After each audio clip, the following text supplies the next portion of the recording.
very welcome to this edition of a conversation where we get to talk about, I would like to call it a marriage between the UK government and Uganda. The two are doing great things for the citizens. Some you don't know, some you will get to know, and I hope each one of us can pick something out of it to better their lives. So today, this is our third edition, and the conversation basically is going to rotate around research, science, innovation, and technology, and how these can actually be leveraged to enable Uganda meet its growth and development needs. As always, my co-host, the beautiful British High Commissioner to Uganda, Her Excellency Lisa Chesney. Did I mention your name right? You always do, Patricia. I love that. So please take us on. Well, thank you very much to you, my beautiful co-host, Patricia. Thank you to the Capital FM team as well. I feel very at home here, as you know. This is your second. This is my second home. It is my second home. I don't want to go back to the High Commission. Yeah. But thankful for the warm welcome, and thanks very much to your listeners, for their engagement on this. As you said, this is a marriage. I like that. Our marriage is going well. I'm also glad about that. But we focus on UK and Uganda partnerships on growth, and you're absolutely right. Research, technology, innovation is a big part of this.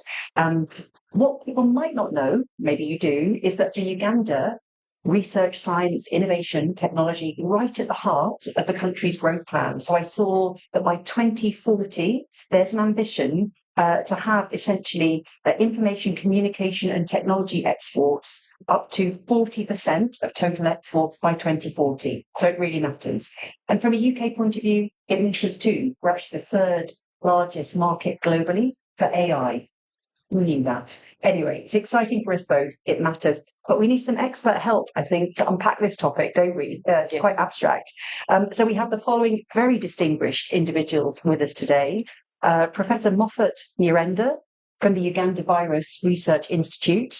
We have engineer Bino Mugisha from the Artificial Intelligence Lab at Makerere University. And we have engineer Maurice Barije from Nexus Green. We have an interesting panel, and I know the ambassador has kind of introduced you guys, but for the benefit of the listeners out there, you're going to tell us more about what you do and how things are moving. I'll start with left or right? Right, because we're looking at left. So I'll start with you. Yeah, thank you, Patricia, Your Excellency, for having me. My name is Engineer Bino Mugisha. I'm a professor of computer science and the chair of the Department of Computer Science at Makerere University. We are, currently very active in the AI or artificial intelligence space. And, in simple terms, what AI means is how do we augment the computers with human intelligence? You might wonder why this is, important to you, and why does this matter to you as an individual, as a training institution, a research institution. What we're trying to do is that, through partnerships like the UK and other countries, we can grow the local capacity to be able to build these technologies. So positioning Uganda as creator or a producer of AI technology rather than just a consumer of technology. Just to explain it in with very, very specific examples. If you look at traffic lights on our streets, the classical traffic lights, they use a counter to raise cars. And many times in the Ugandan context, you see police officers on the road trying to augment the intelligence of the traffic lights. But of course, that comes with risks. The traffic officer is exposed to emissions, risk of accidents, and so on. So imagine the ability to enhance the intelligence of traffic lights, see that there are more cars on this side and this road is free. And then you're able to control the traffic light. So that kind of intelligence is what we are looking at. But really, we can look at all the different sectors. If you go to health, given the bottlenecks we have in the healthcare system, in terms of the human resource, on other resources available, is it, possible to integrate technology to augment, the capacity, so that instead of a doctor seeing a single patient, can we be able to augment, that capability with technology so that the doctor can actually be able to see more patients? So for an ordinary citizen out there, this means that we can leverage, technology to be able to get access to services much quicker and hopefully at a low cost as well. Interesting. I think we'll dig into that a little more later on. Yes, Mr. Gentleman, please introduce yourself. And thank you very much for having me. So my name is Moffat Nyirenda. I am a medical doctor, but a specialist in diabetes and hormones. I'm employed by the London School of Hygiene and Tropical Medicine, which is one of the biggest institutions in global health in the UK as well as internationally. I am based here in Uganda. I am director of the MRC unit in Uganda. The MRC is part of the UK government, which funds research in the UK. The UK has units in the UK, several units. These are engines of research and innovation in health. And there are several in the UK, as I said, but there are only 2 units outside the UK. One is here in Uganda, and another one is in the Gambia. So it just basically shows the very strong links in health in terms of bilateral partnerships between the UK government and the Uganda government. So the unit was set up in the 80s at the peak of HIV, when the Ugandan government made an appeal to the international community, and the UK government responded by establishing this engine for research to try and address the challenges of HIV. But obviously things have evolved, and the unit now is involved in several other pieces of research. So we lead research in viruses, research on vaccines, and more recently research on non-communicable diseases, including diabetes. And so it's a unit that's hosted within Uganda Virus Research Institute in Entebbe. But as I said, it's an entity that is funded by the UK government. So I am the director at the unit in Entebbe. Mm-hmm. We're honored to have you here. Please. Thank you, Patricia. Thank you, Your Excellency.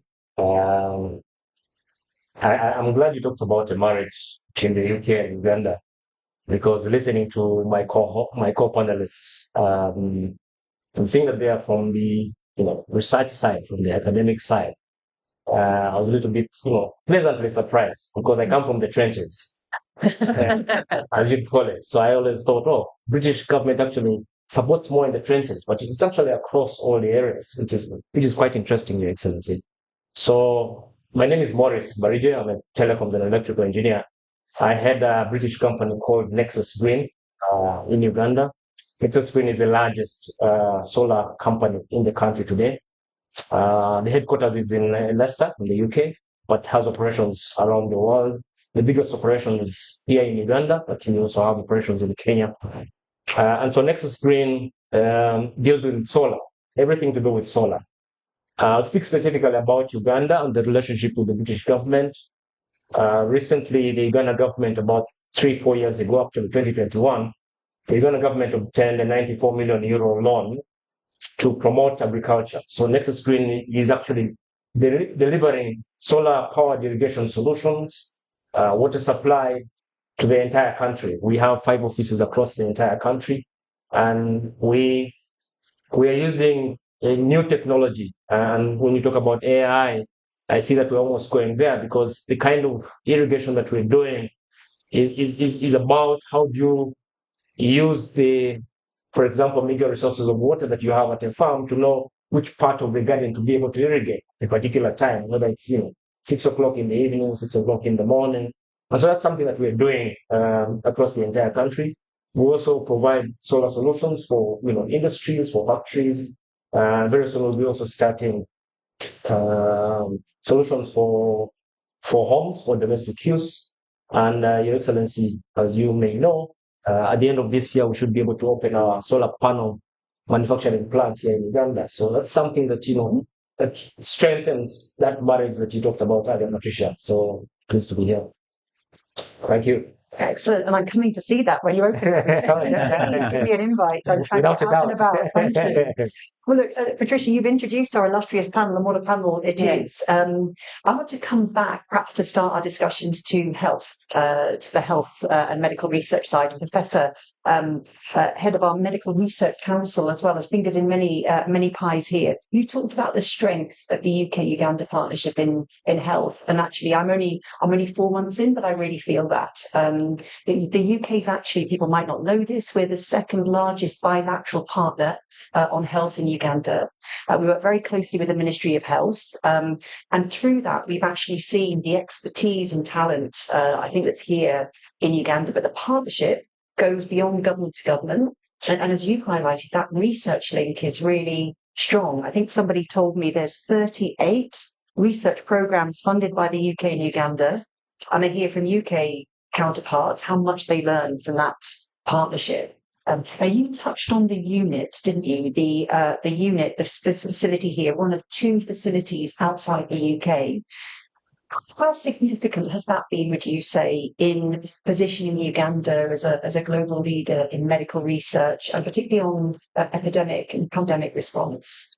So thank you very much. I mean, the investment that has gone into the unit has been huge, both in terms of infrastructure, expertise, as well as the amount of training that has been generated. So we have a unit that is the headquarters is in Entebbe, but we have field sites in Masaka, in Chamlira, we have activities in Kampala, and really all over Uganda in terms of the research enterprise. And we have cohorts that we follow. These are huge resource for research. We have the best facilities for clinical trials if we want to test new products, be it ARVs or other new vaccines for Ebola. So we are the ones who are doing those things. The laboratory infrastructure is absolutely massive, the best that you can get. I mean, you walk into our laboratories, it's as good as walking into laboratories in the UK or in the United States. We have the best facilities to characterize viruses. So obviously, you will have heard about COVID, you will have heard about Ebola, you will have heard about monkeypox. During COVID, there was Alpha, Delta, Omicron variants. And to be able to know which those variants were, it was the laboratories from the MRC based at UVRI that were doing those characterization. So it's a huge investment, huge infrastructure. We've opened it up so that it's not just within the confines of the unit, but that others, both in terms of training as well as other forms of support in terms of diagnostic, so that others in Uganda can utilize that resource. And it's not only Uganda, because when we talk about COVID, for example, and monkeypox, we're supporting our colleagues in South Sudan. We are supporting institutions in DRC. We are supporting institutions in Burundi because of the infrastructure that we've developed. So it is a massive investment that the British government has made into the unit, and that the added value in terms of enhancing Uganda's preparedness, health security within the context of the region is absolutely huge. And added to that, it's the training component. So if you look at some of the best scientists in Uganda, some of them taking up high profile positions within Makerere, the deans, the current principal, they've all had interaction with the unit. Most of them have actually been have had training within the unit, and we continue to support them in terms of building their careers. So the investment has been huge. We are also venturing into new areas. So, for example, we are one of the few places that at the moment are able to venture into actual vaccine development.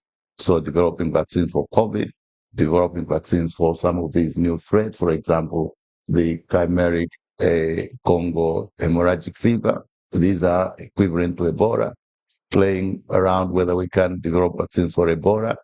So not just about testing products that have already been developed, but developing these vaccines from within the context of Uganda. And we've had a lot of support from the Ugandan government in as far as that's concerned, because as you know, one of the strategies for government is what is called a pathogen economy, how we can turn the science round so that it's not just about a things that are very proximal, but actually trying to enhance economy by through science. So obviously, if you develop vaccines, you will prevent diseases, and therefore people contribute much more to economic development. But if we develop those vaccines ourselves, Uganda will be able to export and sell these vaccines where they are needed, and therefore there will be huge capital in terms of resources coming to Uganda.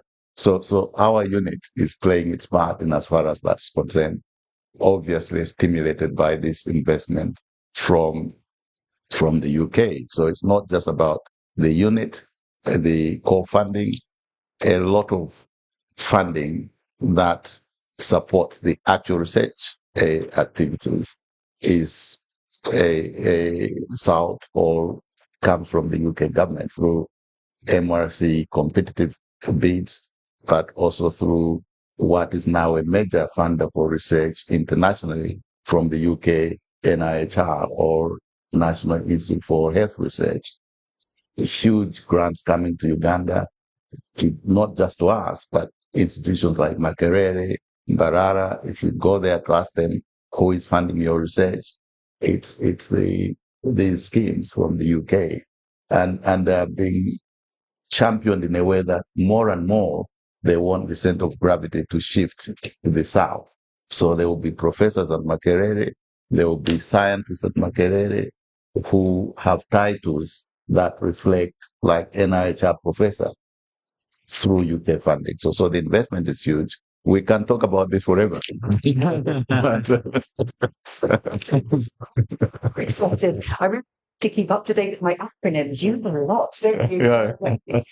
I think you've really brought to life, I think, a couple of key takeaways there. That idea of keeping ahead of the disease curve, because they evolve, don't they? They change, and how vital research is. I think that comes through really strongly. I love that point about training, because essentially the capacity needs to be built and grown here. I met the very dynamic Vice Chancellor of the Mbarara University of Science and Technology that have all sorts of exciting partnerships with the UK. So I think those links will continue to grow. I think the third thing, I really take your point about vaccine development. That's sort of innovation at its best, isn't it? And one of the things that's important to the UK, you've talked about shifting things south, and you're absolutely right. So just yesterday, the UK and South Africa were co-hosting a replenishment of the Global Fund. So the Global Fund is something that underpins tackling diseases all over the globe, because actually we think these things need to be done in partnership. And the last point I think that's quite exciting is how you actually advance the economy through science and innovation and tech. If we can make vaccines here, it creates jobs, etc. So lots and lots of food for thought.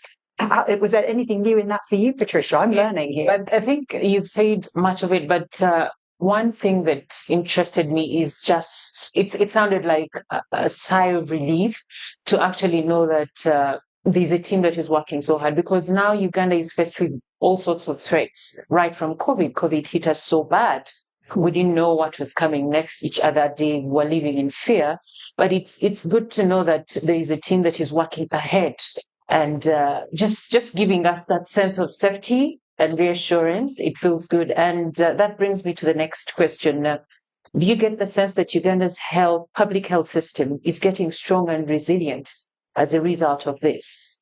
Well, I think it is, in part because of all this investment that has gone in part because of the capacity that has been built, both in terms of diagnostics, in terms of detection, and as well as in terms of how the health systems respond through management.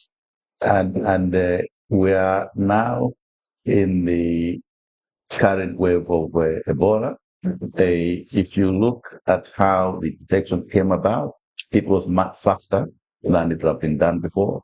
I think the containment has been much better than it was before.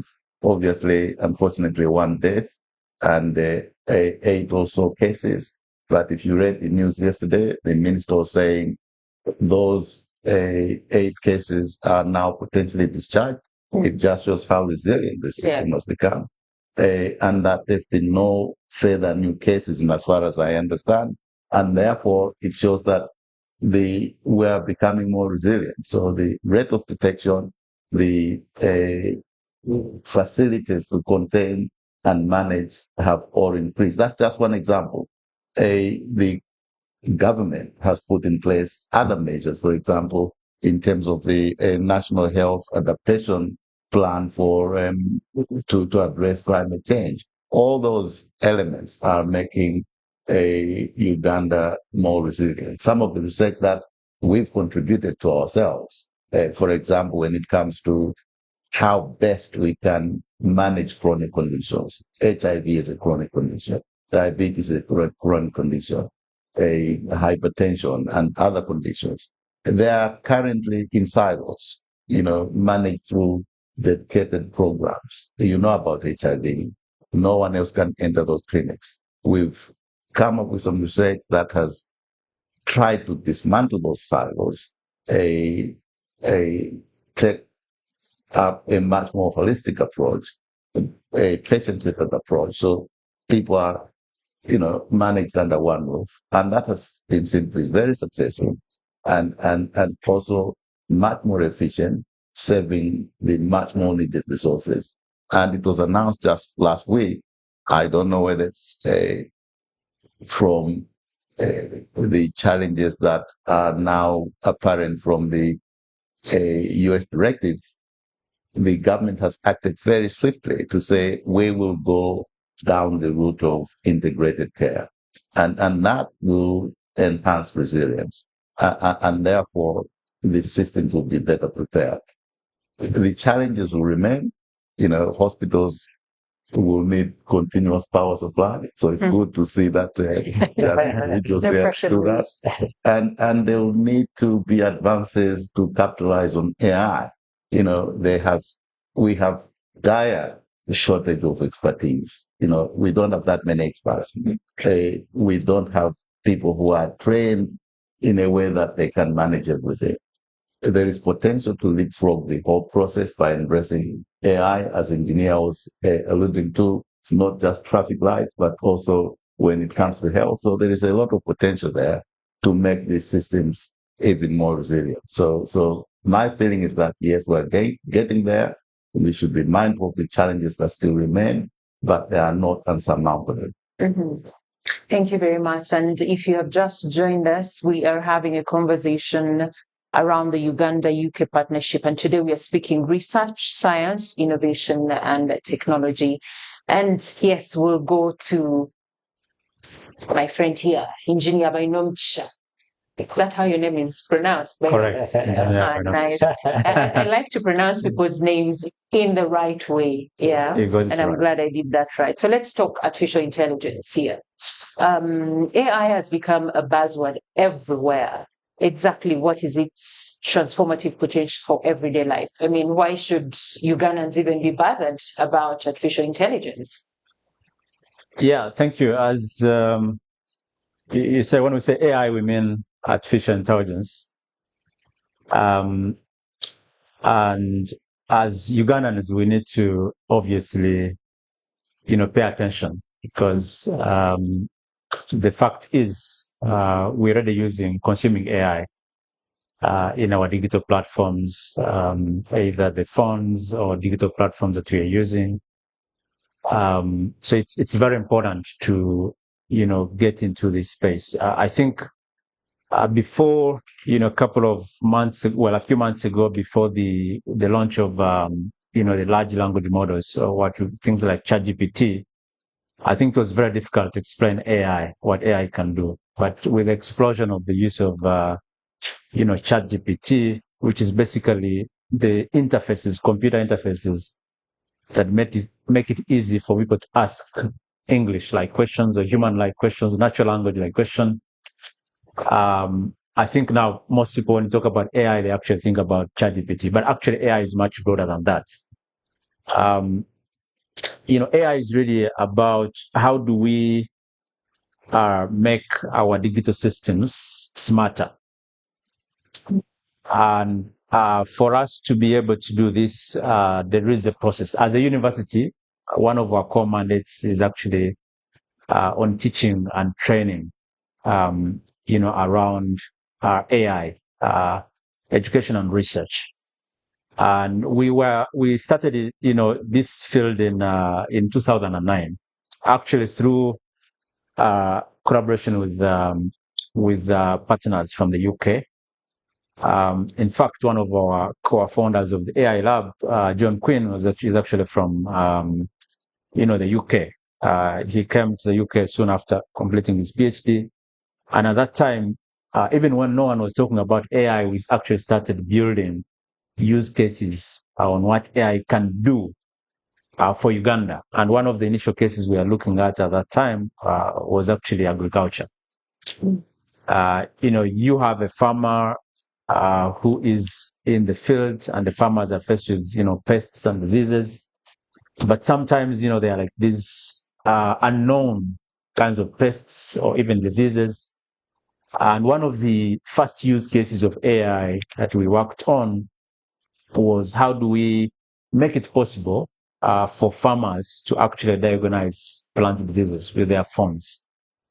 And this kind of, demonstrated the capability on what AI can do for a farmer in a rural area, bringing AI technology to the farmer.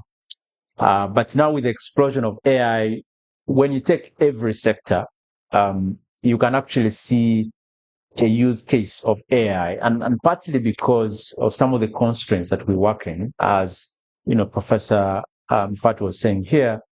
If you go into healthcare, you'll find that there are not enough experts. If you take health facilities, I think one of the things that we've been looking at is also using AI to improve diagnostics. For instance, if you look at the number of experts available, if you look at microscopes versus the number of patients available, you find that there's a bottleneck there.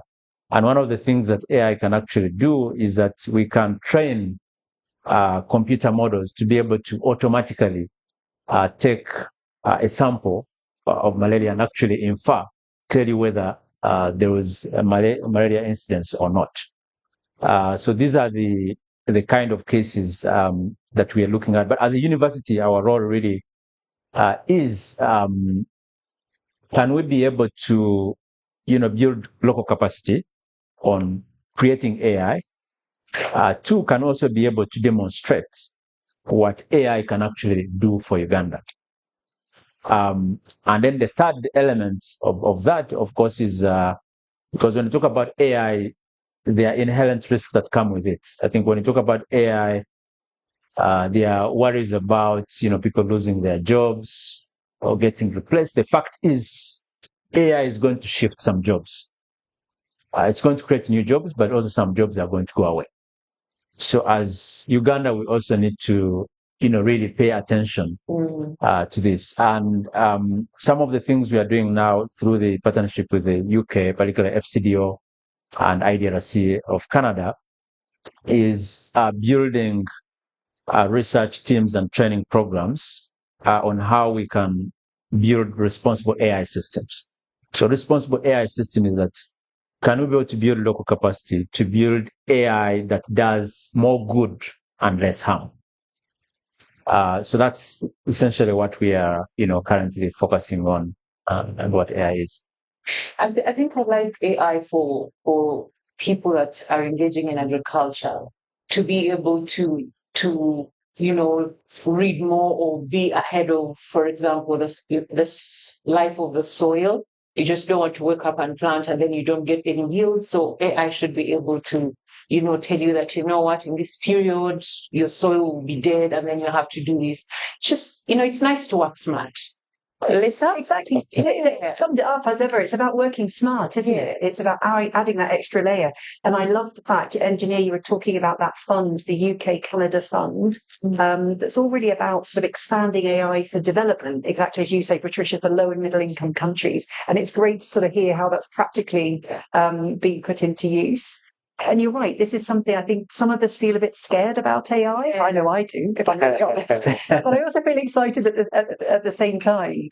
There's one bit that I wanted to pick your brains on, engineer, and that is, this can feel quite remote, can't it? Science, innovation, technology, and AI.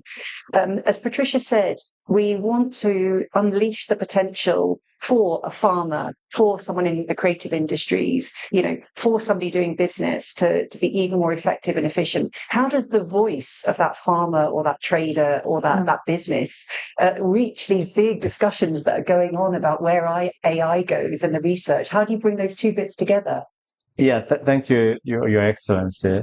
Yeah, that's a very good question, actually, in terms of bringing people who actually consume or are affected by AI, or even when you take out AI, these are the people who actually have, the biggest challenges. So how do you actually ensure that they are involved in the creation process?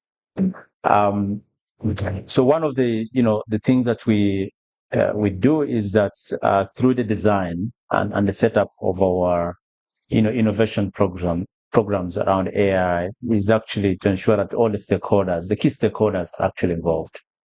So people who use the end user, the consumers, but also the government in terms of the regulation. So for the case of the farmers, and why this is important is that if you build an AI system outside the country and bring it here and deploy it, it's going to be very difficult for people to actually use the system and trust it. But if people are actually involved in the use, in the development of the system, they are likely to adopt it much quicker and also trust it and improve it. So for instance, for the case of the agriculture thing, because when I talk about AI, computers by default, they are not intelligent and they get their intelligence from the users. So if you go to the a rural part of Uganda, for instance, you actually find that the farmers there have knowledge about certain issues in the agriculture. But the challenge is that sometimes this knowledge is limited to a few people.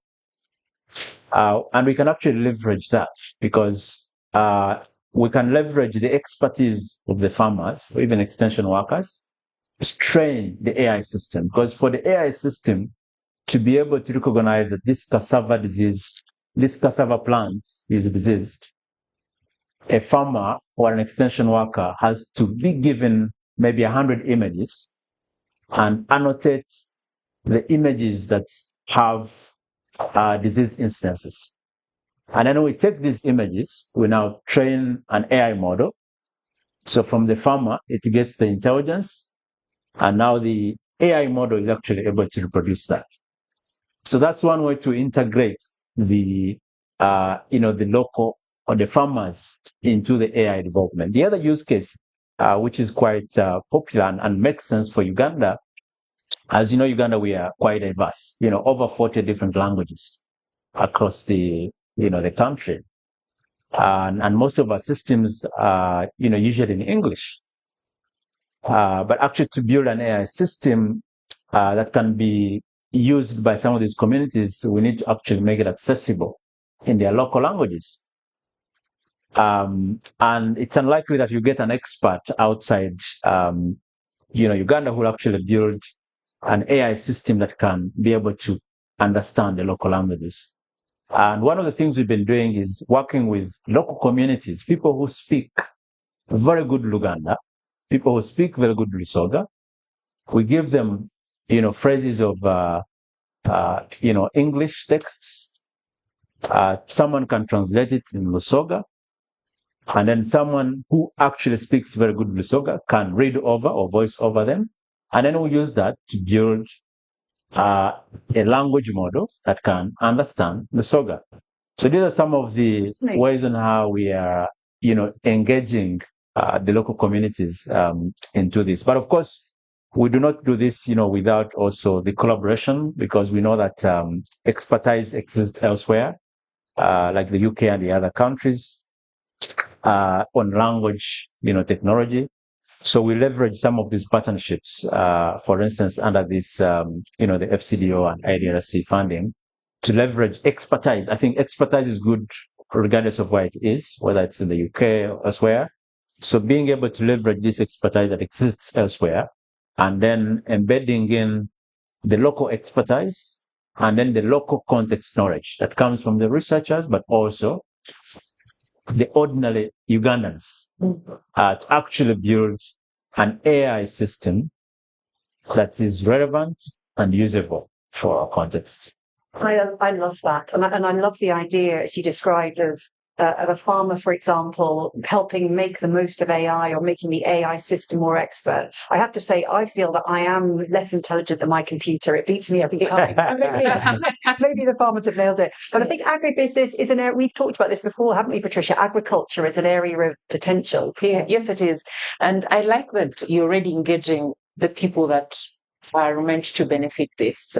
From where I come from, I've noticed that sensitization is key in every project, any development that comes, and it has to be continuous. You can say, no, we sensitize them at the beginning of it. I mean, those who took it up, that's good. Those who didn't, it's your loss. It has to be continuous, because this is coming with a lot of challenges as well. People are going to lose jobs, but you have to understand that you're losing here and you're gaining here. So I really think sensitization and encouragement for people to actually be able to adapt and, go with the flow is really crucial. And since we're talking about farmers, I will turn to Maurice here. You're operating in the agriculture space where the majority of Ugandans are employed. Kudos. But how accessible are your solar-powered irrigation services? I mean, just before I answer that particular question, I was very intrigued by what Engineer Bainomugisha was talking about, because I see a lot of already synergies that can actually happen straight away in what I'm doing. And now to your question, you mentioned, and you're indeed right, because agriculture supports 24-25% of the GDP in this country. And that's the intervention that we're actually doing now. Now, the thing is that Uganda has traditionally had very fertile soils. There have been very good seasons. No wonder a certain British Prime Minister called it the Pearl of Africa, because of, because of how we are. Of course, the problem is that with climate change, farmers do not know when to plant, they don't know when to plow. We used to have defined systems. We used to know that the short rainy season is in March to May, and then the longer one is in September to December. Now you actually do not know. You have lots of rain in August, so you don't know. Now the thing is that the British intervention has actually made accessibility to irrigation systems much easier. Before this particular project that I ran, there were many other interventions. African Development Bank, French agencies, a few NGOs here and there. They would do maybe irrigation interventions, solar powered or sometimes diesel powered at 10 locations. And also many Ugandans, we relate to our president, I think just before the elections of 2006, irrigating with the bicycle and the bottle, trying to promote agriculture. And I'm sure you remember that the media also made a tweet about it, calling him Bosco or something like that. So the whole thing was about how do we leverage what we have here and make Uganda the breadbasket of Africa. And that's what the British intervention has done. By injecting this amount of money straight away, it became the largest intervention in the irrigation space. Because you're doing this in the last 3 years, we've done about 600 sites altogether. That's, for comparison, before then, we had done about 50 sites over the previous 5 years, right, as a country. of different sizes. So this particular intervention has ensured that solar powered irrigation systems are actually accessible. Because if you went to the database of the Ministry of Agriculture and the Ministry of Water, where most of these applications from farmers are, you find thousands and thousands of applications from the different parts of the country asking, how can we get help? Because the systems don't come cheaply. So sometimes people go for the cheap diesel systems, but then they are not sustainable because, the cost of fuel. But with solar, you just put it there once and that's it. But of course, it was quite expensive. Now, with this intervention by the British government, these systems are actually given out to communities free on the requirement, on the condition that actually you can actually make these systems for use in the community, and you actually have a change. And so they are very accessible, but also it has introduced fresh challenges because how do you tell a farmer who's been planting beans and maize that you need to stop this because there's no point in irrigating beans and maize, right? There's a couple of more things that you can actually do that can actually promote agricultural productivity. So yes, they're much more accessible because of this intervention, and because of what we've done is that encouraging other technology partners from around the world, they brought in cheaper systems. So these systems are actually now very accessible and very available. So, and the beauty here now with the power of the internet is that people can actually determine what they want to be able to deploy in that regard. So that's what we have, and that stimulus, so to say, is continuing because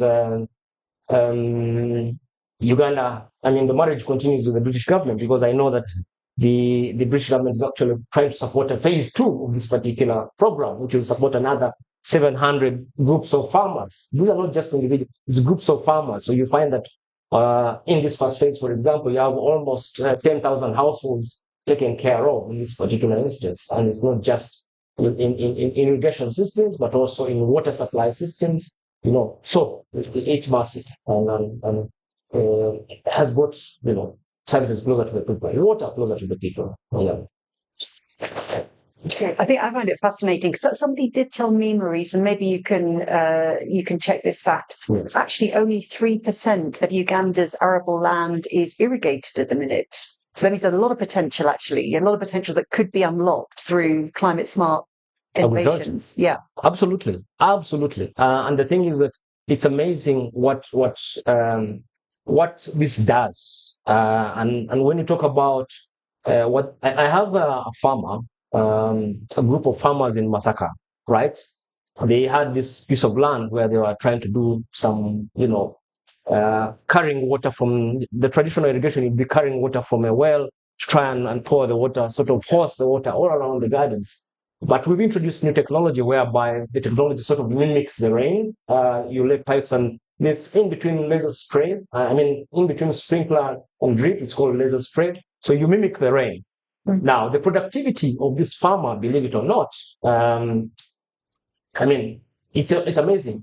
Right now, the farmer does 1,000 boxes of tomatoes every season. For context's sake, each box of tomatoes in the market is 350,000. So you can imagine how those, and the fact is that you can actually have 4 seasons in a year because the tomatoes actually grow for 3 months, right? There's another farmer in Mukono who is doing 12 bags of passion fruits per week because of these interventions. And so it just unlocks a lot of potential. And that's why I was talking about the potential collaboration with AI, because now you have all these produce. The farmer sits there and says, okay, what do I do now? Because, he has a lot of market. So he needs to find out what's the best price so that he's not, shortchanged by the middleman. Then he has to think about diseases because he has to talk to, people, professors about the diseases of the plants. How do I prevent this? How do I ensure that I get the best market? How do I ensure that I train other farmers? Because these are actually demonstration farms. That's what the UK government has said. And the Uganda government has said, these are demonstration farms. So, because you cannot, serve everyone. So, and straight away, I'm thinking, because we do provide agronomy services as well, the whole change you talked about, talking to people, and the whole change about the mindset of saying, okay, look, you need to think about and this is continuous. I mean, you're absolutely right, Patricia. From the beginning, say, look, we're going to take part of your land, we're going to install solar panels, but this, 25 decimal piece of land where you put solar panels, you're not losing it, because the production that you're going to get from the remaining part of the land is much more than what you would have gotten before. So how do you teach the farmer? So I'm thinking that, how do you incorporate AI into the agronomy services that we're actually doing in these cases? So yeah, the potential is enormous, and that this project itself, actually, the number we've done the calculations, could contribute just the first phase alone. If you do the high value crops, coffee, tomatoes, vegetables, up to 3.6% of the GDP.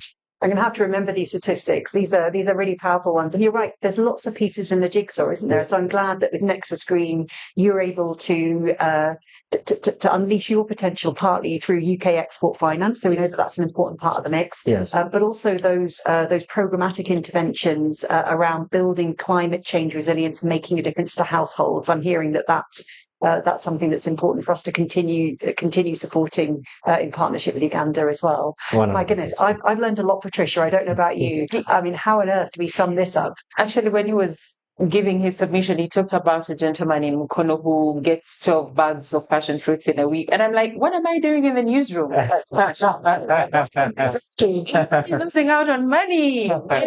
Exactly. That's good for someone to actually be able to invest. Maybe not so much, but get more, and that gives you, the zeal to continue doing what you're doing and to embrace change whenever it comes. Because back in the day, we would definitely wait for the rains. No rains, no foods in the gardens. But now, with innovation and stuff like that, we're able to get fruits like passion fruit, like all year round. That's cool, I think.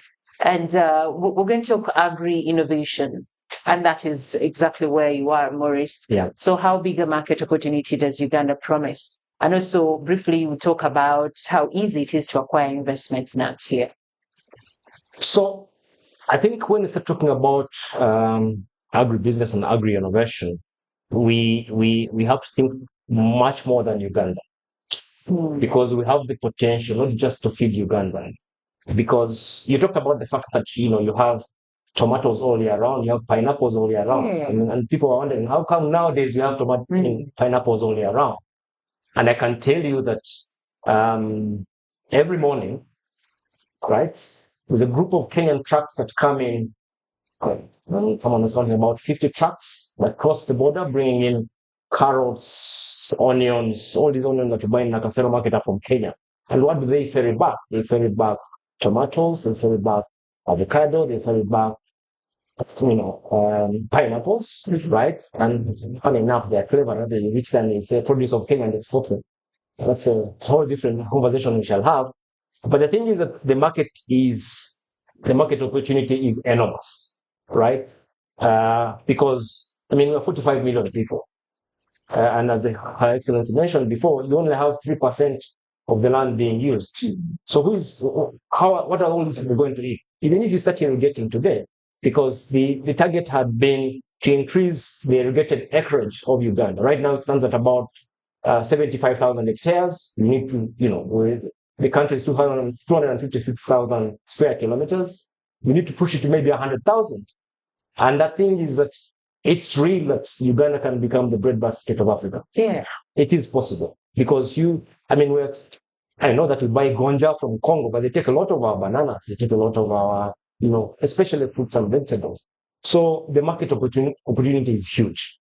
Now, talking about financing, for the big projects, of course, UK Export Finance is here. UK Export Finance is what is funding these projects. UK Export Finance is funding not only in the agriculture space, they are funding the new airport in Hoima, they are funding the big industrial park in Namamve. So this is British taxpayers' money coming in through the UK Export Finance to be able to do big projects. But even you have smaller projects, under the BII, which is called the British International Investment. So this money is actually accessible.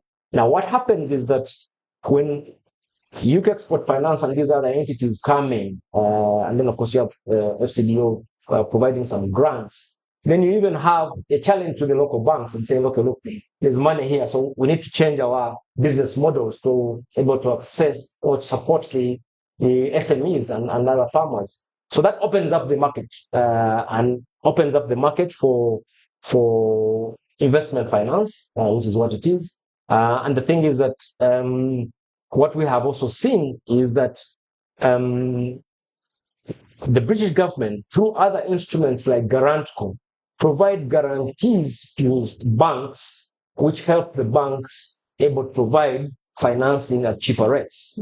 In areas where they would normally, when you normally go there and they'll ask you for what building do you have. So that collateral can actually be, given by a British investment facility, called Garantco, something like that. So the opportunity is actually there, and they can actually be enhanced, and much more can be done. And I really like the fact that you talked about marriage, because the marriage is in, not just agriculture, it's in roads, it's in dams, it's in, it's in everywhere. Yeah. And down in Zero is Gaya's side, Luweero side. I used to go there a lot last year, and every time we'd drive through, we'd see trucks, and one day I was just very curious. So I asked, the locals around, said, those people who come from Kenya, they've come for pineapples. They only come for pineapples here. And I was like, wow, the market is there. And I think we just need, like I say, mindset change, sensitization. Back then, okay, not so many years back, agriculture had become boring. But now it's interesting, and you'd also notice that so many people have jumped into it because they see that now they can reap from what they sowed. Yeah. In case you've just joined us, we are talking of a marriage between the government and Uganda, and specifically we are talking research, science, innovation, and technology. Lisa, we are running out of time. I would like you to wrap this up. I know we can talk about this marriage all day because it sounds all rosy, so I'll ask you to wrap this up. Thanks, Patricia. And listen, I would just say, I would cross a border for a Ugandan pineapple. Absolutely. They are the sweetest I've ever tasted. So how do I wrap up such a rich discussion? I mean, thank you very much to all of our panelists. Look, I think I've got 3 messages that I'm taking away from what you put on my radar. Certainly how that everything is connected, isn't it? And how science, technology, research, innovation, it's the glue that helps us make the most of these. We have Professor, you were talking about getting ahead of the disease curve, improving health outcomes, where you need actually sustainable energy for that. When we were talking about beating climate change, needs really smart ways for irrigations to unlock the potential there. And we talked about connection globally, health security is something that we should all care about. So I'm excited about the potential of science, tech, innovation, and research to connect us. I think my second takeaway, an engineer, you sort of helped me understand this. It's about the importance of the local voice, the importance of local capacity when it comes to innovation and development. You can't do these things outside and expect to be able to use them here. They've got to be shaped and informed if they are in the health sector by the expertise that's here. And then the last thing I think on my mind, Patricia, it's something you mentioned, this can be quite scary, particularly the AI dimension. How do you beat climate change? How does a farmer recognize there might be a need to shift in terms of methods? That sensitization, engagement, conversation that underpins sort of change and innovation, I think, is the other thing. And I love the fact that we've highlighted how AI sounds this big thing, research and innovation sound these big things, but they make small but really important changes to people's lives. And I think we're really proud in our marriage, and it's a good marriage. And there are challenges, aren't there, in every marriage? And there are challenges, of course, in unlocking research, innovation, and technology. But it's definitely something we want to keep on working together on. Yeah, this has been very educative, rich, an interesting conversation. Thank you very much for listening. I'm Osman, Patricia. Bye. Thank you. Thank you.